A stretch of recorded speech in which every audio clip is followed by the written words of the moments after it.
Hey, yeah, people, welcome to the Sports Doyen. This is your host Anurag, and we are back with our all new series, Voices of Cricket. The attempt here is to get in touch with some of the most recognizable voices in cricket and put them all together in the same playlist.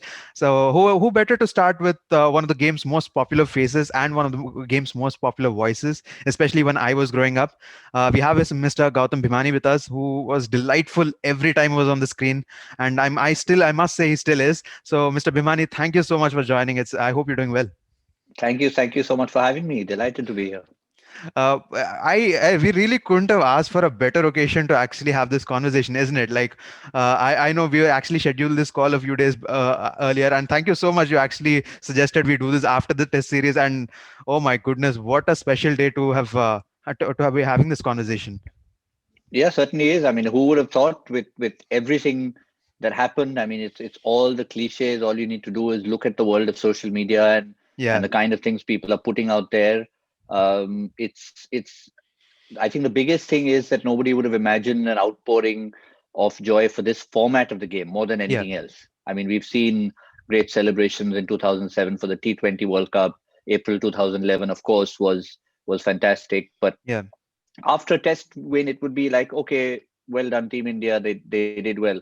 But I think with everything else that happened, yeah. all the build up from Adelaide, that's what made this so different. Indeed. So, for the information of our viewers, we are recording this like just a couple of hours after the Gabba test. So, the excessive grin on my face is it's caused by multiple reasons, I must say. So, before we get a little more into the test series and the test match, firstly, we'd want to get to know you a little more. So, if you could shed some light on your early days in the industry. So, of what I read, it was towards the end of the 90s that you started your career as a journalist, if I'm not wrong. So, if you could just talk us through your early days. Yeah, I mean, it was cricket was never something that was meant to be. It was always in my blood growing up, Yeah, watching Test cricket at the age of uh, six. yeah, First Test match, I was six. I sat through 5 days of it, and those days it used to come few and far between. It was not exactly televised, so yeah, no matter what cricket was happening around the world, you would pick up the newspaper and appreciate the best writers around the world. yeah, And at home, I had someone who used to write about the yeah. game. So right from the time that India toured the West Indies in the 70s, 76 tour, one got to just read newspaper reports, and that was the way of knowing. Yeah, Letters would take a long time to come. Telephones weren't exactly that frequent. It would be a very complicated STD call. But at least for me, an entire conversation would be had by just picking up the Statesman the next morning and reading what happened in the Test match in Trinidad or yeah, Jamaica, and having a sort of bond with the game. And then when the West Indies toured in '78, after that with a depleted side, I think the flavor of the month is depleted sides. Not that they ended up doing what India did right now, but yeah, for a completely different reason, not for injuries. Thanks to Kerry Packer, there was Alvin Kallicharan brought together a bunch of relative unknowns. The yeah, one unknown among them was a chap called Malcolm Marshall, who, of course, went on to do greater things. So, again, growing up in that, watching that for the first time as a youngster, sitting in the stands alone, maybe 1 2 days, I'd have a couple of friends with me. But it was difficult to get friends in those days to come along because they were like, okay, we can go play cricket in the park, we can go and do other activities, but going to a place to sit through 5 days, that's not happening. So therefore, I was kind of ostracized from the rest of my friends. But again, coming back to the start of it all, it was never something that was going to lead to me necessarily being a professional in cricket. That happened more by chance. But had a taste of it in '94 in the Australasia Cup in Sharjah, where I went as a print journalist. But that was purely as a taste. I had already just about got myself a job in advertising, and this was a 3 week, almost a paid holiday where I was going to try my hand out to see what it was like. And it was not quite the Sharjah of the '80s, not quite the UAE of where the IPL was held recently, yeah, but this was a very different kind of Sharjah, trying to find their feet, trying to put, corruption behind them. yeah, And there was a certain feel to it. Australia were there, New Zealand were there, of course, India and Pakistan had to play the final, etc., etc. But years later, when it did happen, it was kind of by chance. It was me taking part in a national level quiz, not winning the quiz, therefore going to Singapore instead of winning a car. yeah, And that got me a chance meeting with the guy who was to be my future boss. And he was from Australia. And just recently, we were talking about memories of the various test matches, and even the Gabba. I pulled out a picture from the Gabba on, in fact, on the 18th and 19th of January in 2004, which the first person I sent it to was Rohan Gavaskar, because 18th January 2004 was his debut for India. It was an ODI between India and Australia, and India made 300 and beat Australia over there. So there are times when we've had good times at the Gabba. Yeah, indeed. Those were really delightful times indeed. So, you did mention a little slyly about your father, who himself was a very eminent writer and a commentator himself. I'm sure the industry sorely misses his presence. I often found him as a panel member at the NDTV growing up. So that was my memory of him. But so, what kind of an impact did he have on your career? A lot, a lot. I Yeah, mean, that was more his second innings when he was yeah, obviously voicing his opinion, his frank opinion on various news channels. yeah. But obviously, the He meat was of it quite blunt, was wasn't he? absolutely, Yeah, and often became unpopular at times. Often I yeah, bore the brunt of it, and I used to tell him that, I know you feel that, this person should be doing that. You have to say it. He said, well, that's the way it is, so I'll say it. yeah, And so he was respected for that, but also, unpopular in that sense. Like, okay, not everybody says it. People have to toe the line, kind of thing at times. But that was fine. But yeah, growing up, I mean, his background was more in political journalism, which is why his first big sporting event was the Munich Olympics of '72, which turned out to be more political than sporting. And so it was right up his street to write about that. And just before that, the India tour of West Indies in '71, Gavaskar's debut series. But again, all of it started in print, went on to radio, and then graduated to TV in the late '70s and early '80s when we finally got color TV after that Asian Games in '82. So accompanying him to all these matches, that was the reason I went. It was not that I was born for the love for 5 day cricket. It was ridiculous. A yeah. sport that lasted 5 days, and you just sort of sit through it and wait and wait and wait and wait. But there was something you had to do. I carried a scorebook with me. Every ball was written down over there. Then going at lunchtime and actually appreciating the conversation and atmosphere at the Eden Gardens around the Bijoli Grill lunches they used to have. Then going and peeping into the press box, looking for where my dad used to be. Then, of course, at TV times, he would be in the TV box, shuttling between the press box and the TV box. So I would go and bug him over there. Sometimes the producers knew me, so they said, "Okay, come and sit, give us a helping hand," because it was very sparsely staffed then. They didn't have a million people who hung around a TV crew. Yeah, It was commentators, one producer, one sound guy. Basically, it. One statistician would sit around there who was more a scorer than a statistician. So that fashion of having a statistician came later. So numbers would be in my head. There was no Google then, but yeah, still, whatever I would read, numbers would be in my head. So sometimes I would say, "Listen, that's the ninth century for Kalicharan, or that's a so and so wicket for someone." And yeah. so then I was a little mascot in the box in the '80s. So I would travel everywhere in India to England. Went for the '83 World Cup. That was another story. It's a different matter that I had tickets to watch the Tunbridge Wells game, but never went because I threw a fit. There was another Oh, match at Lords that day. I mean, okay. that day I'll never forget, for the right and wrong reasons, because Yeah, we were in yeah, England for a holiday, but also to watch some cricket.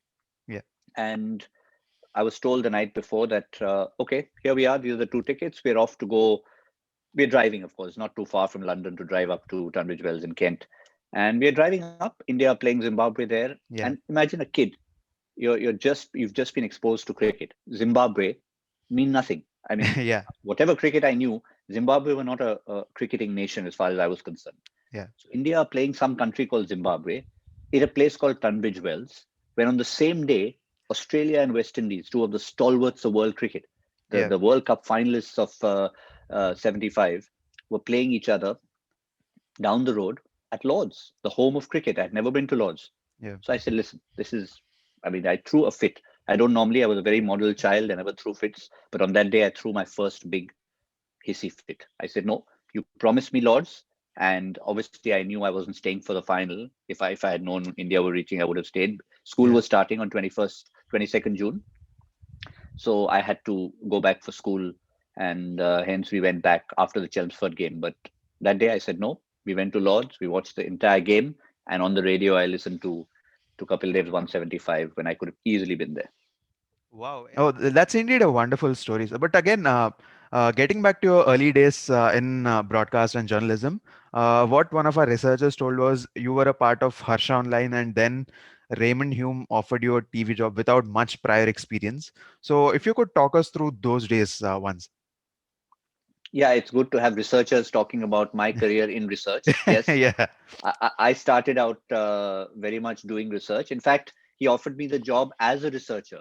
I mean, Okay. it all started with my uh, not winning a quiz, a brand equity quiz in India, and out of 500 companies, coming third all India. If I had come first, I would have won a car, never would have become a broadcaster. If Wow. I had come second, I would have been skiing in the Alps somewhere, never would have become a broadcaster. But coming third gave me a trip to Singapore, among many other prizes. And that's when I just randomly landed up at ESPN studios as a tourist to see what it's like to, people go to Taj Mahal, people go to Buckingham Palace. I went to ESPN studios because for me as a tourist, that was my tourist destination. And I hung around there till late at night, and he found me, pestiferous guy, hanging around, and he figured out through a combination of various things that I knew cricket. One of them being a 1 hour conversation with Jeffrey Boycott, who was there in the studio. Wow. Uh, and his specific instruction was, do not talk to Mr. Boycott. He's a nasty old man, does not like strangers. It's late at night. He's cranky. It may have been his birthday, but don't disturb him. And it was a show Harsha was doing with Jeffrey Boycott. The program was called Boycott Live, and it used to be broadcast live in India at 11 p.m. So therefore, in Singapore, 2.5 hours you add, it's 1:30 at night. Program is over. It's 2:30 at night. Harsha is still in the studio wrapping up some links for the show, and Jeffrey is sitting waiting for his taxi to come and having a late night snack. And here I am, some kid, just a visitor to the studios, chewing his brain, talking about his 100th test match. And it just occurred to me that he's the kind of guy who would like his ego pandered to. So I told him nice things about his batting and how people used to think he was too slow, but I never thought that. Big fan, this, that. And he was quite impressed. I won him over that day. For the rest of our lives, we became closest of friends, and I was always the one who was made to look after Jeffrey in ESPN later. But what happened that day was Ray happened to pop in a couple of times and see, you didn't listen to a word I said, Mike, did you? And but you seem to know a bit of cricket. And next thing I know, a week later, he calls me up at 7 o'clock in the morning. Why? Because it's 9:30 in Singapore, and offers me this job. So half asleep, I hear this voice, can't pronounce my name right. And next thing I know, I'm doing this Harsha online research, which was the best initiation actually you can possibly have into getting into television, because it was every week was an episode on one great cricketer, and my job was to find everything possible about him. So episode one was Saurav Ganguly, which really helped me because I used to live in Calcutta. The Yeah. job was in Delhi, and it meant I got one more week in Calcutta to wrap up my things and also do background work, which meant going and interviewing his class teachers, who were also my class teachers because we were classmates in Wow. Xavier's. So it was a great first episode to start with. And that's why Yeah. they kind of told me that, listen, you stay in Calcutta, you do all these interviews with his mother, his brother, his family members, his best friends, teachers. It was great fun. And subsequently, episode two was Dravid, and then we had Kumble, and we went to the greats like Vishwanath and everyone. So that I did for literally 6 months, week in, week out. Every week was a new player, and the whole week you would sit and delve into the life of some cricketer, and that's what got me started. Wow. So you did mention a lot about Mr. Bhogle, and one thing that I really liked about Mr. Bhogle or you, Mr. Bhimani, was you were always one of the most fun and crowd-catching people on television. And I don't say this because you're right in front of me right now, but there was always that sort of let it be your I don't know. It was the way you spoke or the way you always try to add a little bit of humor into your hosting or into your commentary. It was always so fun. Was it something you worked on consciously, or is it just your natural personality? No, it totally came naturally. I mean, I wish I could say that I'd worked on it, but it Yeah. was something that the chemistry between us kind of flowed naturally as well. it was nothing that we planned from the first tour itself, which was in Zimbabwe in 2001, which I didn't know. Like Rahul Dravid said when he went out to bat at Lords in 1996 when he made his debut. Every time I asked him that, I said, "Look, what were you feeling?" Because here was another guy, sort of little bit more established in the system, already having toured Australia once. Yeah. He made his debut. He gets 100, and you're batting at the other end. And how often do you see a specialist batsman batting at number 7? And Yeah. that's what he did in that particular Test match. He said, "Listen, when I walked out there to bat, I knew this could be my first and last Test match because he was never part of the system as such. He came from Bangalore, a lot of hard grafting in domestic cricket.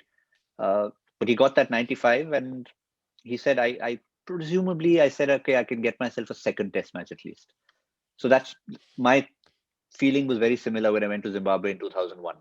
I'm getting one tour because Yeah. honestly, Ray Hume sent me on that one tour as a replacement for one of their English reporters, guy from Okay. England called Christie, who had 11 years experience, and I had 5 minutes experience as in terms of being on camera. But he said, "Listen, you're Indian, and I want an Indian face, Yeah. and you know Harsha, so you're going to get along with Harsha, and that's fine." And off you go. And next thing you know, it was tour number 2 to South Africa, tour number 3 to New Zealand, tour number 4 to West Indies, tour number 5 to England, and it continued for the next 15 years. But again, at that very start, it was all about trying to establish a bit of a chemistry, bit of rapport, and the rest of it, as you said, it was fortunate. But yeah, the the personality of mine was just something that was me. It's not my personality off camera. Yeah. It's something that happens when I see that red light or get a mic in my hand. Yeah. So honestly, if people are expecting that when they invite me to their party and say, "Listen, come, come, come, you're such a bubbly personality. We want you to tell stories. I've invited 10 friends over for drinks, and I'm going to be the one standing up there and with a drink in my hand going telling you stories." No, that's not happening. Yeah. You call me, give me a mic in hand, I will do it. But otherwise, it's not happening. Yeah, again, some interesting stories there. But sir, as you mentioned, you were very early. In the Zimbabwe tour, there were people a little more experienced than you, if not Indians, but they were experienced than you. So I'm sure in your early days, or maybe at any point in your time, at any point in your career, you must have had some not so good days in your office. So I mean, in your profession, in what you do, what really is a bad day at office? Because every day seems quite fun. I mean, from the outside. Oh, yeah, that's far from the truth. As I said, Yeah, I'm only telling you the good parts of it. yeah, But it's a huge challenge. I yeah, mean, right from not knowing what's going to happen the next day because you're obviously dependent on something that's happening on the field, yeah, to being at the mercy of superstars and their whims and their egos and their timings or lack of, including my own dear classmate Saurav Ganguly, who might have been a friend. I might have gone to his wedding. I might have seen him since he was 12 years old, yeah, but he's not going to give me any preferential treatment. yeah, So if I'm there waiting for him out on the field for an interview, I have no idea if he's going to turn up or not. Steve yeah. Waugh doesn't know if he's going to turn up for the toss on time. How will I know? So that was his way of saying, "I'm Dada, chill." So I had to deal with that, and it's okay. You respect him for what he is, and Yeah, and you continue to do so. But the whole point is, that these are big personalities you have to deal with. They're in their own zone.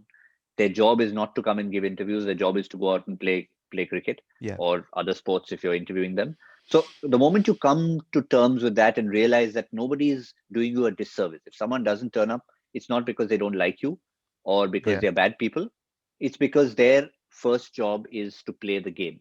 yeah, Now, if they mess up over there, that's different.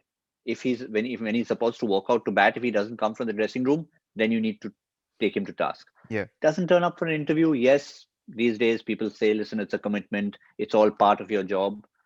Technically, it's not. So yeah, if you keep that in mind, you know that these are all hurdles that you're going to come up with. Live TV or live broadcast or live anything has its own hazards. So there again, you need to have that calmness to be able to deal with it, knowing that if you're about to start and something goes wrong, your mic doesn't work or something goes wrong, something is about to fall on top of you, you take it in your stride. And that's Yeah. the first thing that I've learned is that you don't have to apologize for it. Live is actually fun. If you make a mistake, if you fumble, if you say the wrong thing, if you're interviewing someone, you call them by the wrong name, take it on yourself, take it on the chest. It's fun. People don't mind. It's you are representing the people. The people know that they're human, and Yeah. the quicker you can do that, talk to people and not down to people. It's the first lesson that you learn. I always used to imagine before I got into it that Yeah. what would I, if I was sitting in that living room watching, what would I like to hear myself say, or how would I like to hear myself say it? And that's how I always said it. A little bit of humor, make sure that people have their mundane lives, they're going about it. They've switched this on to hear live cricket, but also know a little bit more about a place, hear a little bit more about a person. So if I'm interviewing someone, and interviewing techniques, I think, are a huge thing. I'm not the hero. First thing to remember is if I'm interviewing a player, he's the reason why I'm here, and Yeah. he's the person the world wants to listen to. So for me, I can't be the hero saying, well, here I am. My name is so and so. I have with me whatever his name is, and I will tell you a little bit about myself, and then I will go to that person. Now, that's the biggest mistake you make. The idea is, right, this man standing next to me has just scored 150. Now, yesterday he had 104 fever, and this is what he's done. What a miracle he's performed. Let's go and find out how he's performed that miracle. Make him feel good, put him on a pedestal or her, and that's when you've done most of your job. It's interesting you've mentioned some of those things, sir. But again, if you could share us um an anecdote or an incident of interviewing a cricketer who wasn't like really one of the. I mean, this happens a lot because I myself have interviewed some cricketers in the past, so I know some of them are not really great fans of the interviews. It's just because they maybe they know me a little bit, or some of my colleagues they came in for an interview, and the longer the question I asked, they gave a T20 answer to it. So it's sort of you prepare something else and you don't really get it. Have you ever had that sort of incident with any cricketer who who wasn't really very comfortable with interviews, and even you had to struggle because of it? Yeah, many. I mean, I'm just trying to think of a few names that come to mind. But yeah, Yeah. many of the young cricketers, to be honest, Yeah. are very shy. Yeah. Person who comes to mind, number one person who comes to mind is Tisara Pereira of Sri Lanka. Okay. He hates interviews, absolutely hates it. He's a flamboyant player. He's a big guy, Yeah. but for some reason, he hates interviews. And to the extent that when he was made captain, the only reason he was hesitant to be captain of Sri Lanka was because he's thinking, oh, now I have to go for the toss. Now I have to do post match press conference. Yeah. So otherwise, he doesn't mind being captain. He's a great guy. He gets along with the rest of his team, likes to be a leader, likes to set fields, do all that, doesn't like the idea of an interview. So that used to always be a challenge. Every time he'd come, he'd be like, leave it, leave it, leave it, please. But therein lies the challenge to make them feel comfortable. Yeah. And I think that's the small secret. What I used to always do is, it's not always that you interview someone you've known all your life. Yeah. As you said, you could be, I mean, even if you've been in the profession for a long time, you'll still come upon some new player who you've never met in your life. You Yeah. probably just about got his name few minutes before. And it Yeah. happened to me a lot during the Champions League in South Africa, when you've got, uh, franchises who are based in South Yeah. Africa who are playing, and there's some newcomer who's come there, and you're like, Acha, who's coming for the interview? So and so. Some new off spinners coming. Okay. Know nothing about him. Don't have enough time. Probably don't even have signal to Google a little bit about him. So the secret is, if you can get some information about someone else, listen, tell me something about him. Something, anything that he likes to eat, something he likes to do. Give me his nickname, anything. Yeah. So you try and find out that one fact about him. If you can, great. Even if you can't, spend 30 seconds with the guy. If you see him walking towards you, run towards him and say, listen, I'm as reluctant to do this interview as you are. We are both in it together. Let's Yeah. have some fun. That's the idea. Yeah. Um, Tell us what's the weirdest thing that happened to you in the last week? Or what did you have for breakfast this morning? Yeah. And he'll say something, eggs Benedict. Okay, fine, eggs Benedict. Why didn't we talk about that? Happy, let's talk about eggs Benedict. Cool. So I'll say that he's ready to have a smile. So I'll be like, folks, this guy playing his first match for the Highfell Lions has just picked up 5 for 45. Now, all of you think it's all about his ability with off spin. I can tell you the secret. It's because his very favorite chef at the Santon Sun Hotel made him an eggs Benedict that made him this champion. Describe this eggs Benedict to us. We're not going to talk about cricket today. Immediately he's comfortable. He's like, okay, this is so cool. This is Yeah, fun. I can do this. And he starts with a big smile on his face saying, yeah, actually, yes, it had this little hollandaise sauce in it. It had yeah. that. I said, okay, now maybe we'll talk a little bit about cricket. That second wicket that you took, the cotton ball that came Yeah, flying at you. I mean, obviously, you were not thinking of the eggs at that time. By now, he's already comfortable. yeah, So I know nothing about the guy. I've spent 30 seconds with him, just about know his name. And yet, if a person is watching the interview, they'll feel, "Arey, these two guys are best friends. Yeah, they know each other pretty well." yeah, So that is the impression that you need to create, that you and your interviewee are buddies. And if you can do that, and trust me, you can do it whether you know the guy for 30 seconds or 30 years. It's just that one word, comfort. Can you make your subject feel comfortable? If he feels comfortable, you're comfortable, and your viewer is comfortable. Oh, that's such a good 5-minute masterclass. Like I could almost, yeah, that's pretty much how you carry out interviews, isn't it? Like I could see the you doing that really. So that's great. And But yeah, but as you said, there's a bit of prep. I mean, I'm yeah, glad yeah, you asked me that question, because people think that it just happens automatically, and there's yeah, some producer guy. Sometimes, yes, there are these producers who help you out with a script. Someone who briefs, some media manager type who yeah, comes with them and says, "Listen, you can only ask about this," and I'll be like, "Shit, we're okay."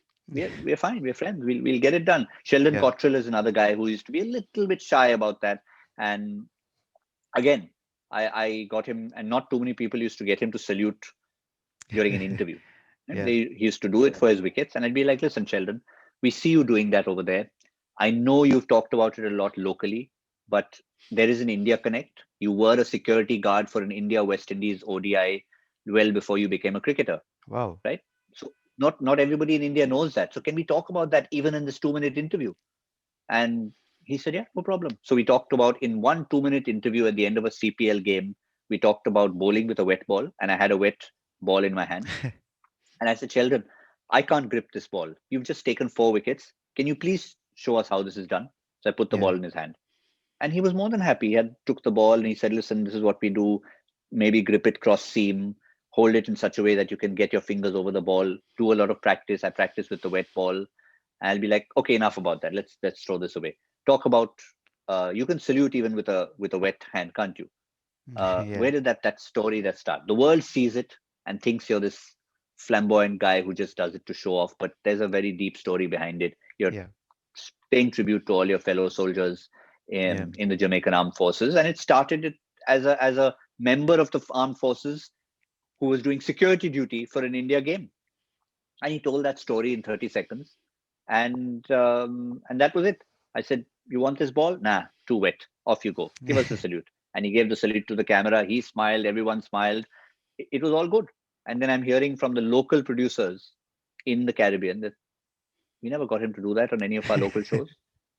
It was just saying that, okay, why would he not do that for an interview? So small little things that get done. One place I have not succeeded, I must confess, is Rakim Cornwall. It was one of those photos that I posted, which got a lot of likes on Instagram and Twitter. But I'll have to say, he does not like to speak. And it's a challenge I still have. It's still on my list to make him smile one day. I've done 3 interviews with him, and I thought I would make it a real fun interview of the contrast in our sizes. Uh, I introduced my second interview by saying, "Ladies and gentlemen, here we are for a heavyweight interview. Yes, between the interviewer and the interviewee, we have all of 200 kilograms. You figure out how we divide it." And still didn't bring a smile out of his face. So that's a challenge I still have to do.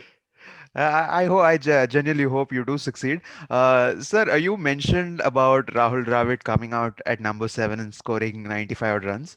Uh, in the game that finished today at the Gabba, uh, just a few days before, Washington Sundar came out to bat at number 7 and registered the second highest score by a debutant batting at number 7. And the first was Dravid, obviously, and the second was Washington Sundar. So, since the turn of the century, you have been to so many tours of Australia, especially when I look back at the 2003-4 tapes. I listened to your voice a lot in that. So, how special was this particular series for you as a fan to see our boys go there and play with the amount of courage that they did, in spite of like having, like, there was one sort of an adverse chapter every day, wasn't it? Like almost in every game there was at least one innings where we did not have all 11 players fit. So it was that kind of a Forget series that. for I us. think Yeah. absolutely. I think I'll go a step further and say at no point in the series, Yeah. other than in the Adelaide Test, were we ever ahead. Yeah. So ironically, the only time we were ever ahead of the game in any one particular game was in the Adelaide Test, and then Yeah. came 36 all out. In Melbourne, in Sydney, in Brisbane, we were always playing catch up, and we Yeah. caught up and went ahead. That was the beauty of it, and I don't think that has happened before. I've had many tours, different parts of the world. Yes, Australia comes to mind. 2003-4 was very memorable for that particular Adelaide Test match Yeah. where Dravid got the double hundred and Agarkar got the 6 wickets in the second innings, which was so important to set up, which was still a difficult 200 plus run chase. And we got there and won that test match. Series didn't finish well, Yeah. despite us scoring 375 in one day at the MCG on Boxing Day. Yeah. We just scored it so quickly, there was enough time in the test match for Australia to come back, and they did. Yeah. But what was different this time is we didn't have the personnel, as you said. You had three players common from test match number 1 to test match number 4, which is unheard of, forget in cricket, in any sport. And you've got injuries. Your captain and your best batsman has gone back home. You've got a new captain. The opposition is at full strength. The opposition is at home. The two players that a lot of people talked about in 2018, Smith and Warner, missing in action Yeah. in that series. So that's why apparently India won in 2018. Yeah. They're there. Everyone's there. So you could not With the have addition of more things. Labuschagne. Yeah. Yep. You could not have everything going against you like it did. Lose the toss. I mean, here's a new captain coming up. At least give him the toss. Poor guy Ajinkya Rahane. No, sorry, can't have that either. You lose the toss. Australia will bat first. So Yeah. they had the advantage and the ascendancy in every one of those three test matches, second, third, and fourth, Yeah. and they lost 2 out of 3. Yeah, that indeed, that was like it was a fairy tale that not many could have thought of, and somehow it did turn out to be so special for us. And a word on all these youngsters who were like chipping in, especially like now we have a different story in Washington Sundar and Shardul Thakur, who was like, he wasn't one of the most liked cricketers before that test match, that we must admit, because there was this time when he wore the number 10 jersey, which did not go well with the fans, and people are not really big fans of how well or not well he did with the Chennai Super Kings. And then there was Mohammad Siraj as well, who was heavily trolled for a long period of time. All of these cricketers who have like literally turned their all their adversities aside and write a new chapter for themselves. How special was all of that? It was incredible, and add Natarajan to the list. I mean, Yeah, and yeah, here are guys going on a tour. Some of them not even going as members of the touring party; they're going as net bowlers. I yeah, mean, that itself puts the icing on this entire fairy tale. yeah, That you not only come up as a net bowler, not only make your way into the side, make a test debut, perform well on test debut, and see India do so well. The only one of these guys who's not a newcomer was the number one target of all the trolls was Rishabh Pant. I yeah, mean, dropping catches, having that persona that he was like, okay, I'll go out there and play a rash shot and get out at the absolute wrong time. People were like, listen, you cannot have Pant anymore in the team. There's Riddhiman Saha waiting in the wings. And just as you start saying that, he plays one innings and silences everybody, and then comes and plays an absolute blinder to stay till the end. If anything, people said, okay, he'll hit a few shots, he'll entertain you, but will he stay till the end and win you a match? No, he won't. Yes, he can. And he yeah, did exactly that. So people playing outside their comfort zones, people playing in a level of the game that they're not used to.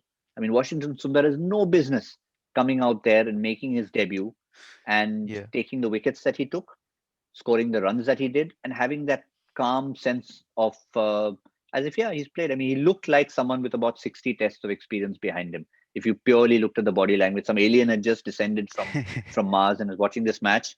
Okay, yeah, this guy's definitely been around for a while. Shardul Thakur looks like you know he's got this feisty personality about him. yeah, Siraj definitely the leader of the attack. He's probably Jasprit Bumrah in disguise.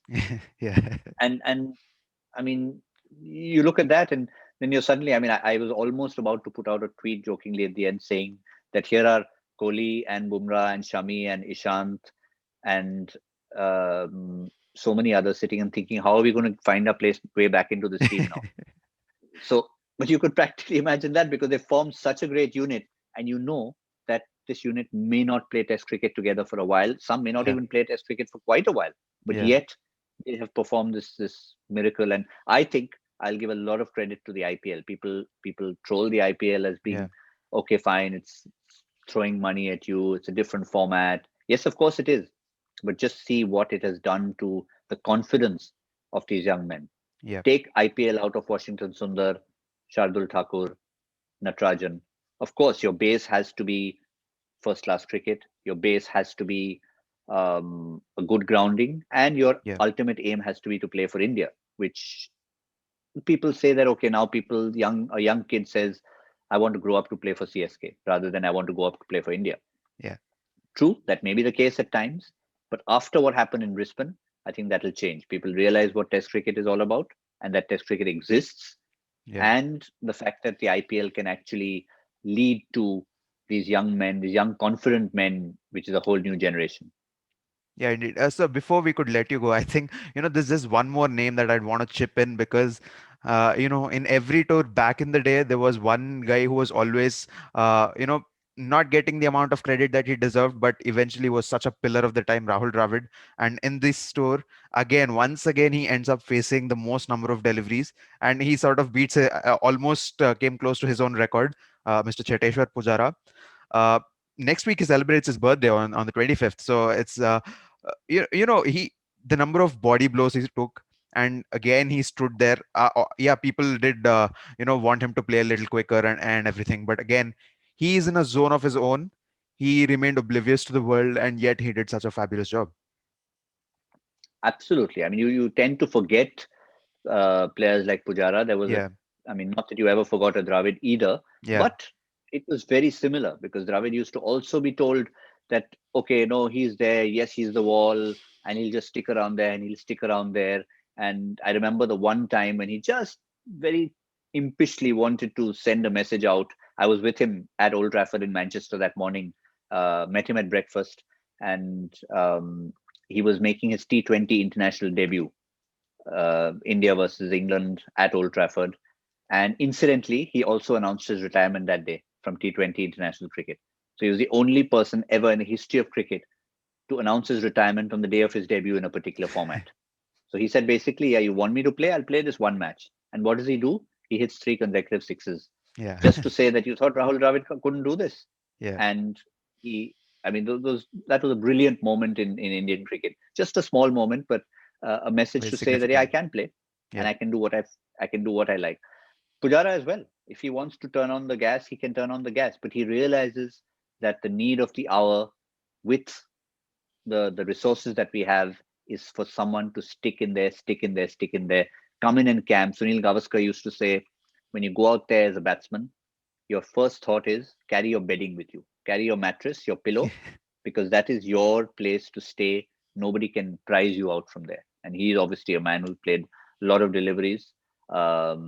Don't remind him of the 36 not out, but the fact is, if someone could hang in there for 60 overs, that itself shows resilience. It's a different matter. He was proving a point in 1975, but it's someone who also went on to make a double hundred, chasing 400 plus at the Oval in '79, yeah, and played some great knocks against the odds.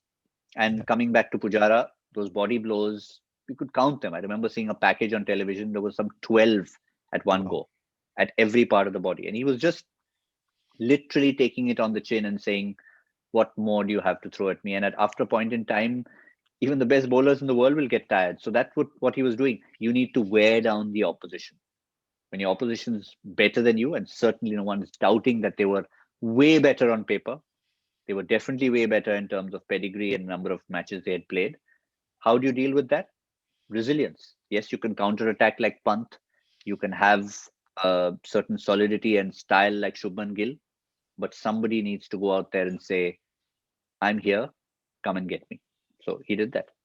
yeah, indeed. Like Talk about putting a price on your wicket. Cheteshwar Pujara did that so fantastically, and we cannot put a price tag on this experience to talk with you, sir, because we've been listening to you for so long, and to have a personal conversation with you in itself is such a blissful experience for us. Thank you so much for joining. We wish you all the best for your future endeavors, and hope to see you again soon. Yeah, Yep, thank you. Great to be here, and hope next time we can pick a different topic and have some fun around it. Thank you for yeah. having me. Thank you so much, sir. It really means a lot.